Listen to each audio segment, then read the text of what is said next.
साथियों, आपने यहां स्टार्टअप्स को लेकर प्रेजेंटेशन दिया। मैं आपको स्टार्टअप इकोसिस्टम का ही उदाहरण देता हूं कि इसमें जो परिवर्तन होता है वो कैसे हुआ है। दुनिया में 50-60 साल पहले स्टार्टअप कल्चर शुरू हुआ, धीरे धीरे वो मेगा कॉरपोरेशन के युग में बदल गया। लेकिन इस पूरी जर्नी के दौरान भारत में स्टार्टअप्स के बारे में बहुत कम चर्चा होती थी। साल 2014 तक तो देश में 500 से भी कम रजिस्टर्ड स्टार्टअप हुआ करते थे। स्टार्टअप कल्चर के अभाव में हर क्षेत्र में सरकार का ही दखल आ भी रहा। हमारे युवा टैलेंट, उसका सामर्थ्य, उसे अपने पूरा करने का मौका नहीं मिला।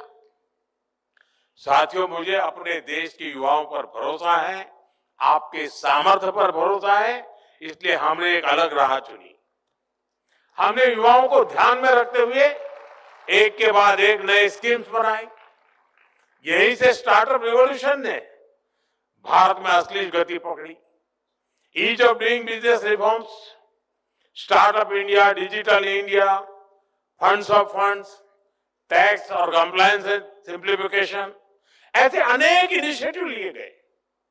ऐसे सेक्टर जहां पहले सिर्फ सरकार की सब कुछ थी, सब कुछ उसी की चलती थी, उनको युवा इनोवेशन, युवा एंटरप्राइज के लिए ओपन किया गया। इसका जो प्रभाव हुआ वो भी एक अलग ही सक्सेस स्टोरी बन चुका है। साथियों, आप स्पेस सेक्टर को ही लीजिए। 5-6 साल पहले तक स्पेस सेक्टर को आगे बढ़ाने की जिम्मेदारी सिर्फ इसरो पर थी। हमने स्पेस को प्राइवेट एंटरप्राइज के लिए ओपन किया, इससे जुड़ी व्यवस्थाएं बनाई, संस्थाएं तैयार की और आज स्पेस सेक्टर में 300 से अधिक स्टार्टअप काम कर रहे हैं। देखते ही देखते हमारे स्टार्टअप स्काईरूट एरोस्पेस ने अपना रॉकेट विक्रम एस तैयार कर लिया है। एक और स्टार्टअप अग्निकुल कॉस्मोस ने दुनिया का पहला 3D प्रिंटेड इंजन बनाकर सबको चौंका दिया है।